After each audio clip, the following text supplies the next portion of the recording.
Hello, here's your astrology chart. And again, the center here is the moment you were born. The outside here is the moment of the sky today. And what we've read so far was in relationship to a relationship. So I'm going to just go over those core things, which I talked about with you, saying that the first 30-minute reading is like some people might call it a life intention reading. I call it four corners reading because it's reading the four corners and covering the inner feminine and inner masculine. And then I'm also going to get in some of this strategy material today. So I'll go over what we sort of already talked about in a briefer way, just so you have it all in this one reading.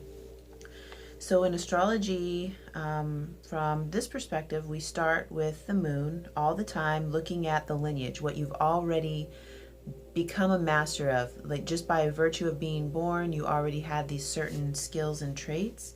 And for you, it was the Capricorn job in the Gemini tribe. So I don't think I talked about jobs specifically. The jobs we get by looking at the nodes. So South Node is in the 10th house, which is considered the Capricorn job.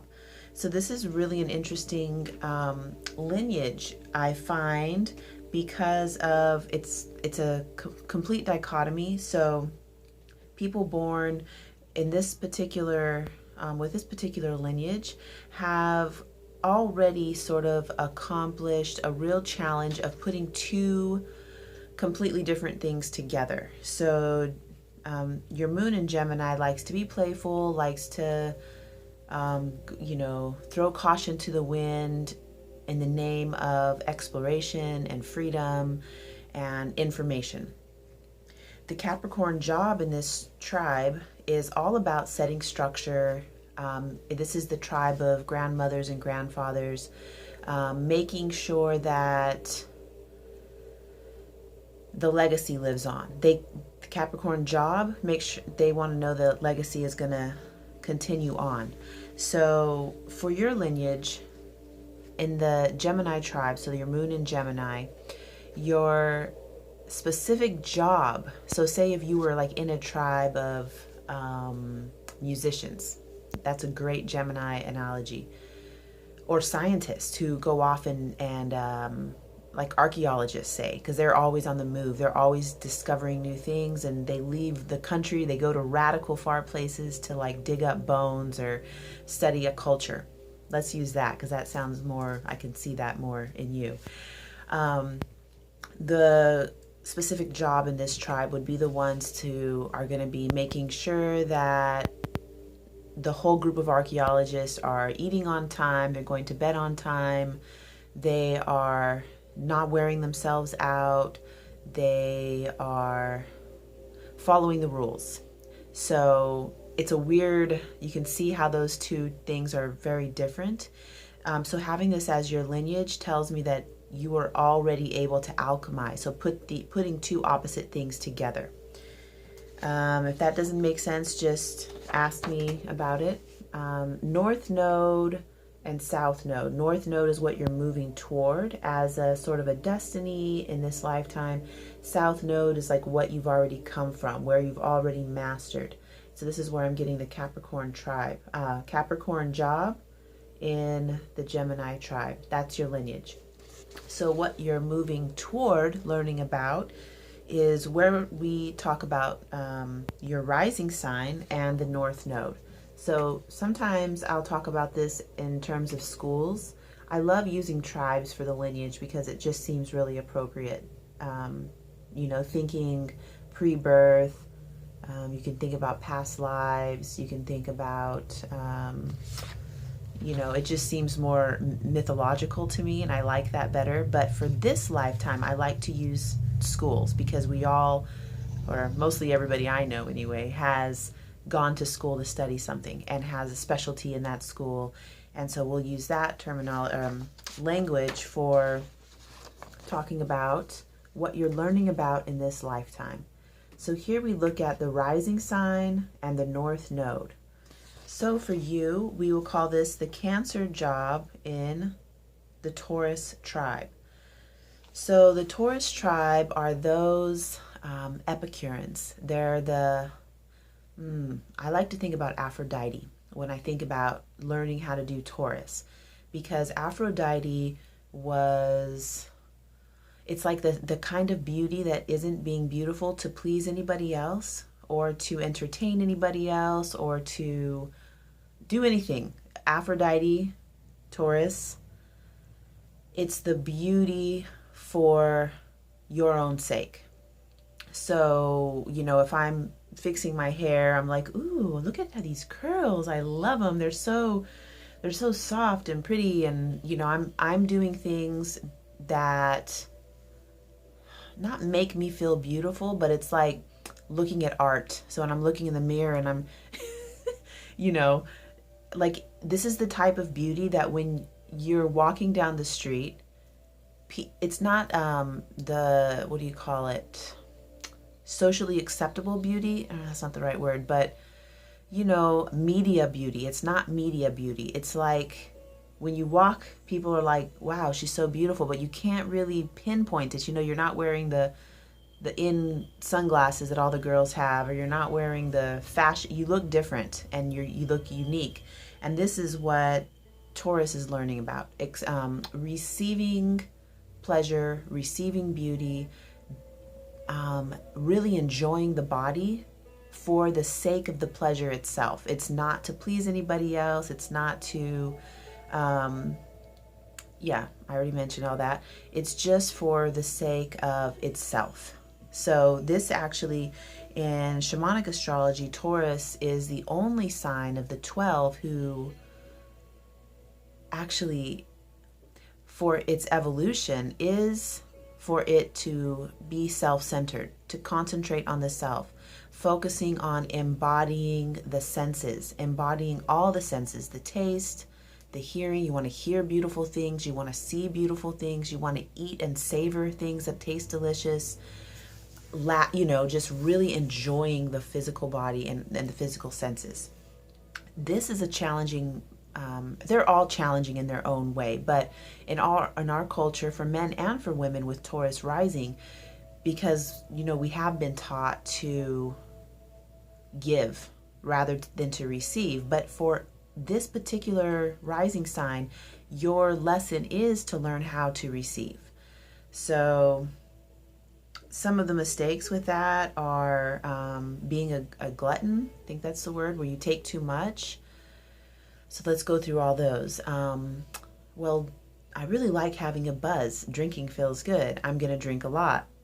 A lot will make me feel better. Then, at some point we realize that if one drink makes me feel good, but 2 drinks give me a headache, I'm going to stop at 1, because Taurus wants to have maximum pleasure unaccompanied by pain.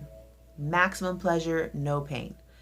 And that is a valid path. Like, this is what you're learning in this particular lifetime. So why not enjoy, So yeah, they can overindulge in food, in the sensual things. Too much of anything is one of the pitfalls here. So it's like, either way, they can be totally depriving themselves because of whatever. It's easy to deprive ourselves because we're told to give. So we would give before we would receive. So these are just some of the mistakes. The ideal is that we learn healthy receivership. So being able to, if your hands are open, things are coming in, things are going out, and there's no holding on, and there's no pushing it away. It's just palms open, healthy receivership, being in flow and in harmony. Cancer job within this tribe is, so this is the tribe of let's just say Aphrodite goddesses, the Aphrodite school, we'll call it. Okay, so this is the school that you're in this lifetime, is with all these Aphrodites who are beautiful in a weird way, and beauty in its own unique way. So just imagine that group of goddesses or queens or priestesses or whatever feels good to you to imagine, and guys too, not just women. Then, you know, they're learning how to receive. They're learning how to increase pleasure, how to increase beauty, how to be in the flow. Think about this. If there's nobody to receive, all these people that are givers won't have a place to give. And for the people who are giving, you might be familiar with this because your Venus is in Cancer, you know, the way that you are as a woman, or the way that you connect to the divine feminine in yourself, not the way you are as a woman, but the way you connect to your feminine is a giver sign. So you can think about that in times where you want to give something, and say, if you bring me, I don't know, some treat, or I can say this because Danny does this sometimes. She'll bring me something and I am like, oh my God, thank you so much. And most of the times that she's brought things, I've been like starving and like didn't pack food. And anyway, I am really touched, and I'm really wow, I feel like I'm about to cry. I'm really grateful. So from that like deep willingness to receive her gift, she gets a gift too. She's like, you know, it feels good to be received. So in us learning how to receive, the givers get a huge gift. So anyway, the interesting thing here is that you have a Cancer job in the Cancer tribe. So you're really learning the Cancer mysteries as well, because you have your Venus in Cancer. So within this tribe of the Aphrodite receiver, pleasure loving group of people, your particular job would be of the nurturer. To, you know, within that group, you're kind of, you know, making sure they have their essential oils, making sure that the candles are there and lit, and making sure that they have healthy food and access to good water, and making sure that, you know, you get the point. Your job is kind of nurturing within that tribe of the healthy receivers. Then I think we covered pretty in depth the inner feminine and inner masculine. I'm just going to cover it briefly so it's all here in the same reading.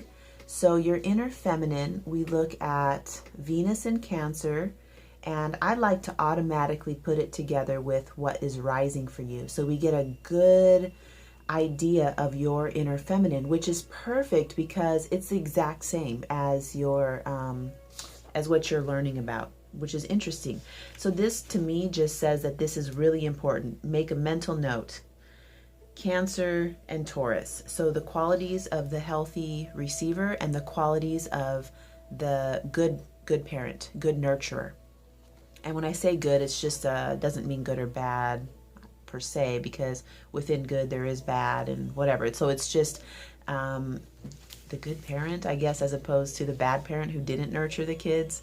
So putting those two ideas together, Cancer as nurturing, you don't even have to think about Cancer and all that.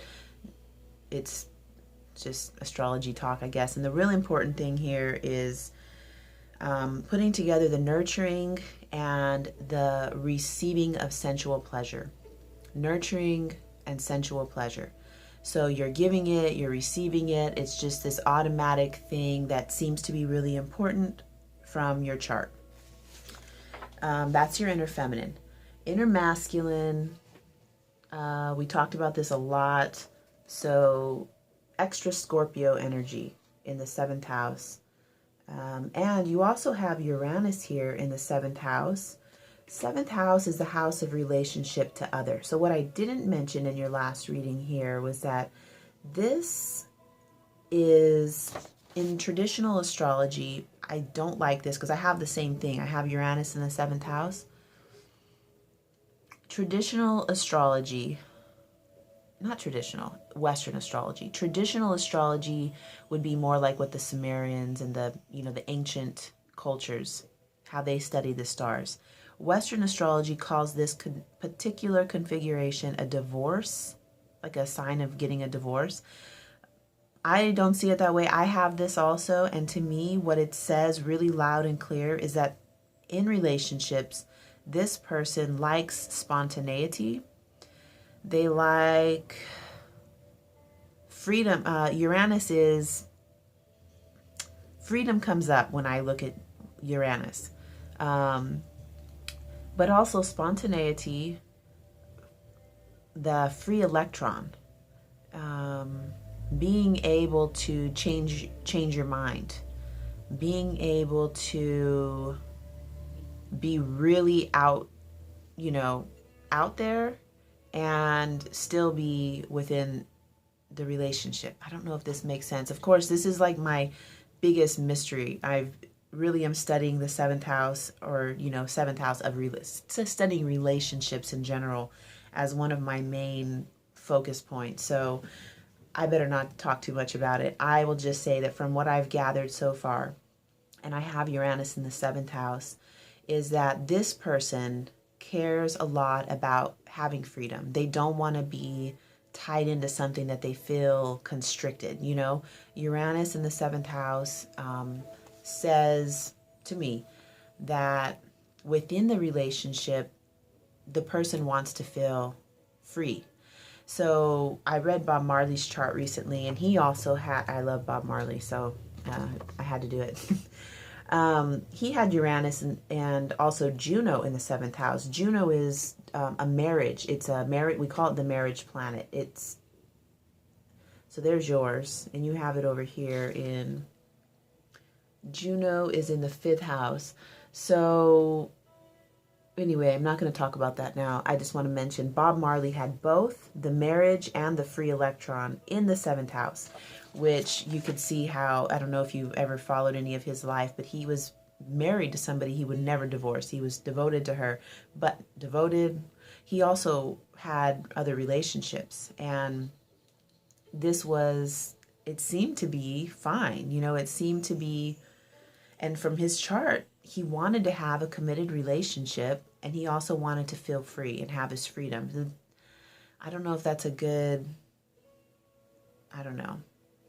I just had to add, just wanted to mention that because I don't know why. But I'm studying this. I'm interested. I would love to know. Somebody else I read also had the same thing, and I'm, trying to draw out, asking questions like, what does that mean to you? So Uranus is, we also call this a change agent. So maybe it could be that the relationship helps to bring out change, or helps to be, in shamanism, a lot of times they'll say that, when you have some crazy experience, like it's like getting bolted by lightning, that it changes your kind of perspective. So that's what Uranus does. Uranus is that change agent. So having it in the seventh house might be something about changing perspectives and having somebody in your relationship that would be kind of open to and interested in and curious. Like, that's what I've always thought. Like, if I had somebody who was in a relationship who was intrigued, curious, open, definitely not judgmental, and accepting of, all these weird things that I kind of, just weird things that aren't normal, because that's what Uranus is. It's not normal. That might be really awesome and fulfilling and allow me to go further, because Uranus is like one of the furthest, it's like we call this cosmic intelligence, cosmic consciousness. And so, maybe if being in a relationship helps you to reach higher heights of that, and like having somebody who's actually curious and interested, and not, in whatever aspect this means to you, of exploration and, I don't know, I know how I relate to that cosmic intelligence, cosmic consciousness, hunger for information. Having somebody who's like curious and fascinated or anything like that would help to be able to expand further and get further into it. So that might be another way. I'm always looking for new ways to relate to the material, because it's all up to interpretation, and some people have made some decisions about what it is, and I don't like that they call this a divorce. This signifies divorce. I just don't like that. So anyway, let's talk about that sometime. Let me know how you feel, what comes up for you about all that. Okay, so that's the inner masculine, Mars, in Scorpio in the 7th house. So, and like I said before, we just combine, this with Mars. So who am I is over here, is how we're learning about ourselves. And over here, who are you? So in relationship to the other, you've got Scorpio as who are you, and you've got Mars in Scorpio. So that's, Mars is the planet of aggression, of like, I call this like the bouncer or the police officer. And in the sign of Scorpio, it's just going to be intense, relentless. And I got a lot out of that conversation today. I seriously really learned a lot, and I'm going to do something with that. So the next thing is Jupiter. Jupiter helps us to move from the lineage over to the new school. Helps us means that I think of it as a car or a boat or an airplane. It's like a vehicle. So feeding the archetype of Jupiter as a pathway, if you're having trouble. Some people I don't think are having trouble, but if you feel like you're stuck in Capricorn job in the Gemini tribe and it's difficult for you to move into being a healthy receiver, the lady who's preparing the oil and warming up the whatever it is for all these like pleasure seeking nymph kind of people, if it's difficult to move into that, and I can see how it would be, because it's just not, people aren't going to be like, oh yeah, just go receive and, experience pleasure. Like we don't really value that in our culture. So we would use Jupiter. Jupiter, surprisingly, is in a big bunch of things happening here, which I am going to talk about in this reading. So here's Jupiter. This is what Chinese astrology gets their sheep, goat, pig, dog, whatever from. And I don't remember all those right now. Oh, we just passed your Jupiter return. You're still in the window of Jupiter return, but anyway, we talked about that a lot before. And it's in Virgo, but because it's here for a whole year, we look at the house position. The house position will change. It moves every 4 minutes. So the house position will change a few times within a day. So we look at that. So for you, the 5th house has to do with, inner fire. This is like self-love. I can't quite think of the words, but it's like I have a lot of things in the 5th house. You have a lot of things in the 5th house too, probably about the same amount that I do. So this is an area where I've really focused on doing more of this stuff because it's beneficial. But Jupiter's in the 5th house. So this would be, having some self-care routine so that you are filled up. So I have a picture in my mind. It's like the heart, and it's kind of like the heart of the lion. Like it's courageous. So you're feeding all of your physical body needs so that you're able to be full of life, vibrant, on center stage. I'm thinking like radiance, like inner fire, inner radiance. So doing things that will nurture Jupiter will help you to move into your new school, which, interestingly enough, those things are sort of perfect. So you're giving to yourself. You're doing self-love. You're doing self-appreciation, self-acceptance. This is the 5th house, the realm of creativity, sensuality, sexuality. They also in Western astrology call this kids and creativity. Doesn't mean you have to have kids, but it's sort of like that childlike creativity. So feeding that archetype will help you to move into your new school.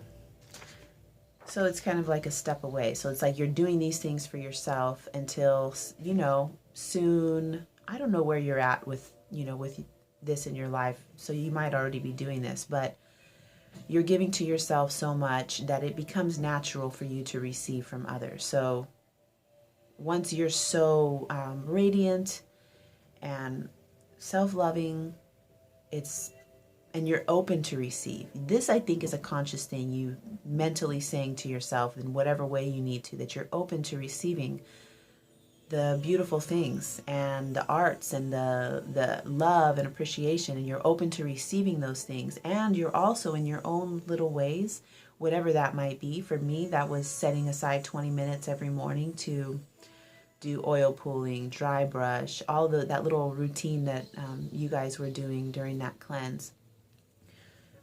Taking some time in the afternoon to take a walk or take a bath, or, I do 2 things a day. I mean, 2, like at least 20 minutes is a given every morning. And then I go out for, maybe 30 minutes or so. Then in the afternoon, it's not a given. It's like if I have time, I will always choose to do something to nurture myself. I also have the same rising thing as you do. So it's, it's a learning, and I'm doing it consciously. Like, okay, I'm doing this because I'm wanting to move and change things in my life. So, okay, you have a lot of cool stuff here. I'm going to start with, I want to talk about Chiron and Neptune. So I'm going to try to get both of those done. It might go over 30 minutes, but I'll catch it up on the next video. And the only reason is this camera stops at 30 minutes, or else I'd continue. But it stops around 30. I'll just start again and finish where I left off. So let's start with Neptune, because this is a little, I don't know, it's like a higher note. Neptune, first let me say this. The blue lines are considered trines. And that's a 120-degree angle. So all these blue lines are 120 degrees, and we give a 10-degree orb. So anything within that 10-degree orb, we would consider a trine. And what the trine signifies is inherent flow, or easy flow, or talents that you naturally have. So it shows where, this being Chiron, who is the wounded healer, who I'm going to talk about because you have it in a very important place. It's right in the first house, where this is, who am I? What am I learning about? Chiron's an important role, has an important role for you in your life, according to astrology. So I'm going to talk about that. These mean that this is like an inherent talent that you have. So Chiron being the wounded healer, some desire to, I oftentimes do think of this as a healer. Like, this is somebody who is meant to do some healing work. So you have that trine to Saturn, who is, we think about this as the rules in the middle world. Like, I do think about this as a job in the middle world. So you have it trine. So this is kind of looks like somebody who's naturally good, either at bringing in leadership, rules, following the rules, and bringing in this healing aspect, or a healer who is naturally able to integrate healing into the workplace. So you can look at it both ways here. And ultimately you just add them together, and both of those choices I just gave are pretty much the same thing, just saying it in different ways. So Chiron is over here with Juno. Juno is the marriage. It's another dwarf planet, and a lot of astrologers don't even use it, but I am, because I'm interested in it.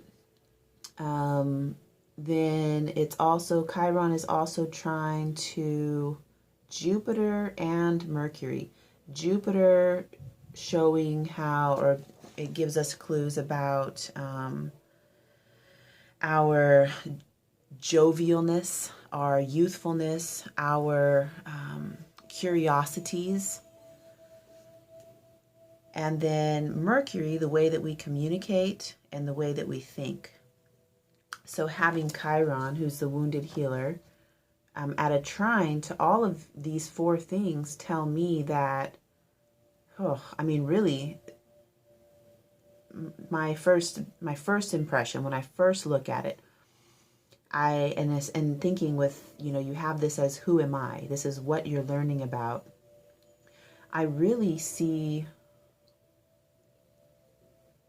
okay, it's difficult because I see two things. I see healing, a healer, somehow you're using the healer archetype in the aspects of work and your structure, in the aspects of your relationships or a marriage, in aspect to the way that you think and the way that you speak, and also in aspect to the way that you play and the way that you are like a child.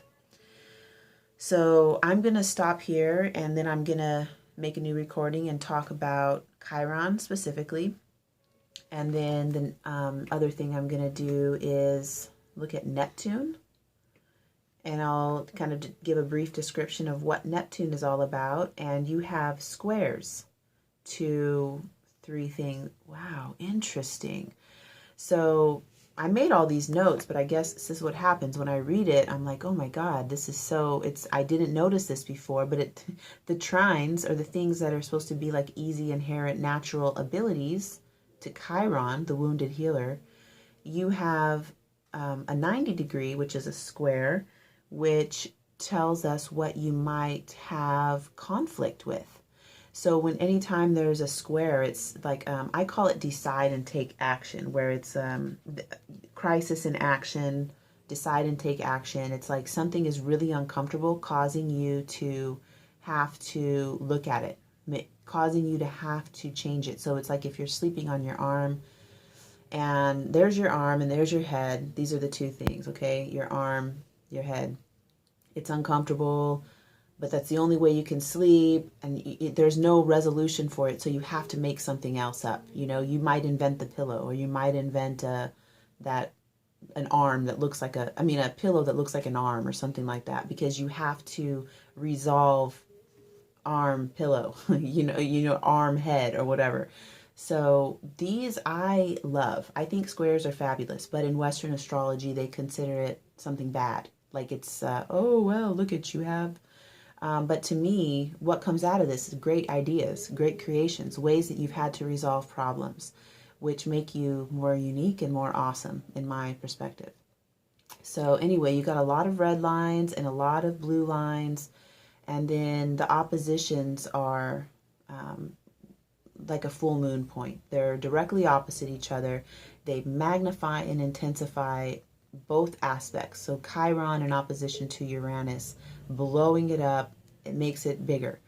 So there's a lot of stuff to read on here, and I'm going to hit Chiron and Neptune in your next reading.